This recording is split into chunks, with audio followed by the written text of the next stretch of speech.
Ladies and gentlemen, there is too trouble that William Samoei Ruto is in as we speak. And this is going to affect William Ruto's leadership in the country, politically speaking. Number one, there is a bad news coming from the Ministry of Treasury, led by the CS Njuguna Ndung'u. The same thing is coming from the CBK governor, Governor Mr. Tunge. I want us to start with whatever the cabinet minister of Treasury is coming out to allege. At the same time, William Ruto is telling us that he has already stabilized the economy and everything is on the right route, the way he was expecting. According to the cabinet minister of Treasury, CS Njuguna Ndung'u, is saying this, that national government CDF will be released as soon as government has enough funds. At the moment, we are not getting taxes are required, and the government is having challenges paying salaries. So please bear with us. We are working around the clock to make things work. Yesterday, members of parliament, both UDA, or rather Kenya Kwanza members of parliament, and Azimio, came out storming out the National Assembly. And by storming out of the National Assembly was about the national government CDF. The members came out saying that no CDF, no parliament. I don't want to talk about that. I want us to ask ourselves, how watu wanatuambia kwamba at the moment they are not getting taxes as required. And of course the government is having challenges paying salaries. So the members of parliament must come out and bear with them, and they should not come out to ask for CDF, because at this moment they have not collected the taxes as it is required. Nataka niulize swali. Hawa watu wanakopa pesa. At the same time, hawa watu they are collecting taxes. Hii pesa ya taxes wanasanya, na hii pesa ya loan wanapeleka wapi? Where is all the money they are collecting, especially with additional taxes going to? Where is all this money going to? Because it is so shameful, if I may say that, at the same time the government officials, led by Rigathi Gachagua, today just came out saying that already William Ruto has stabilized the economy. I want to tell you this. If William Ruto is going to expect that he's going to stabilize economy with high taxation, then he must come out and forget that. At the same time, the CBK governor is coming out to tell William Ruto this. And he's explaining to William Ruto how former central bank governor came out bangling the Kenyan shilling.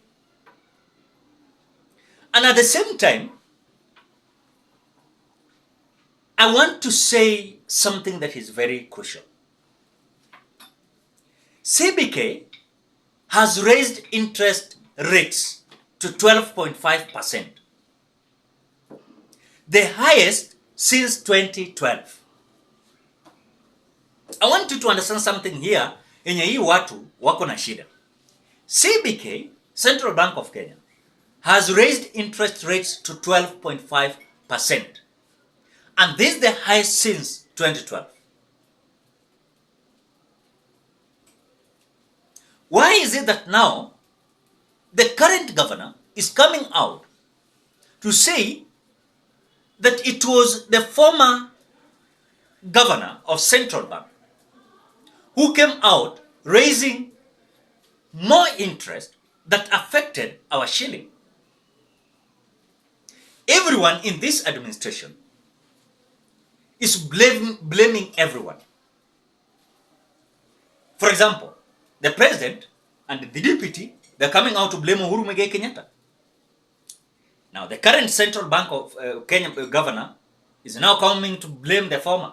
So now, it is a behavior of them now blaming the predecessor once they fail in their job. It is a clear sign that they have no idea what they are doing, so excuses will be the order of the day. These people do not have any clue. They don't have any plan. They don't have anything that entails the country. Hao watu wanalia saa hii wanasema hakuna pesa ya mshahara. Wanasema kwamba hakuna pesa ya CDF. Wanasema kwamba hakuna pesa ya kufanya nayo development. Umejua hakuna maendeleo inaendelea as we speak. Je, hii 141 billion Kenya shillings, 1 trillion Kenya shillings, 38 billion Kenya shillings yenye umetoa nchi za nje wanapeleka wapi? Na je, hii mataxes wameshachanya wanapeleka wapi? Does it mean that they are failing to get their target? And if they are failing to get their target, what does it mean? It is a clear indication that certain individuals in William Ruto's government, they are not going to stabilize the economy as they are purporting that they are going to do. One thing that I know without any fear of contradiction, these people are having policies that they adopted from the IMF and World Bank. And I want to ask you today, just name for me one country that adopted the policies of IMF and World Bank in their country that has already stabilized the economy of their country. Name for me just one. None. Even in the history, you'll not find any country that is adopting the policies,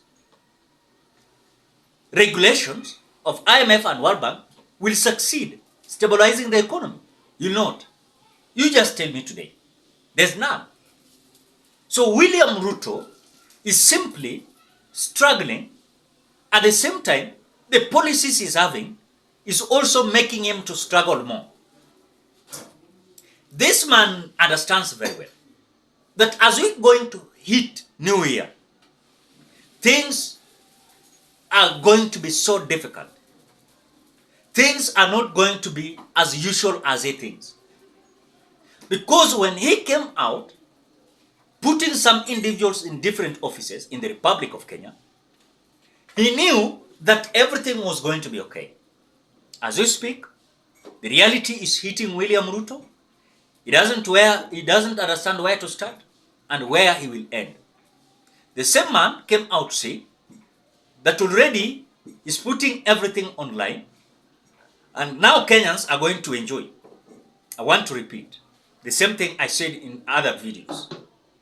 Even if today William Ruto will lower the price of unga at 30 Kenyan shillings per 2 kg, and he has not come out to specialize on the policies that are going to ensure that it's going to stabilize the economy, then this man is wrong.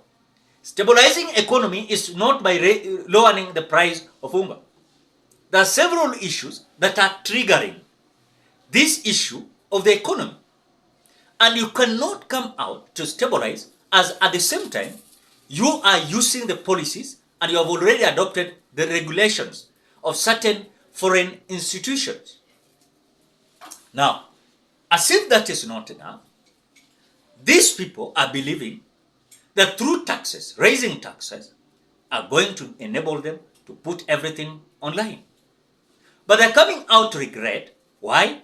Because the promises they came out telling Kenyans is simply not coming out with what they are doing. In other words, Kenyans are feeling like even if life is so difficult, we can be happy if they are at least trying. But these people are not trying. What they are doing, tunaambiwa William Ruto ameenda India, ndio yeye amekuja na 38 billion Kenyan shillings. William Ruto alienda Dubai, Ndio amekuja na sijui how many billions. The other time IMF waliwapea bilioni fulani. The other time US walitoa pesa. Yani ni mtu anasanya pesa huku na huku, left right center. At the same time this man is doing nothing. Lastly, I want you to understand that according to the budget controller, Margaret Nyakango, came out exposing William Ruto that the government is going to fail. Why? Because a quarter of the budget of William Ruto is going to a waste. A quarter of the budget is going to a waste. Then another percentage of the budget, they are using it to what it is not intended for. For example, you find that there is money allocated in Ministry of Health. Now it's being reallocated to another ministry, for example, of land or even water and irrigation. So the truth here, what I know, is that William Ruto, if any case, is still going to blame people, and the leaders he's having are continuing to blame Kenyans, or rather not Kenyans, but leaders who are occupying those offices earlier on.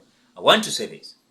As mass default fears as CBK loan rate hits 11-year high, I want to say this.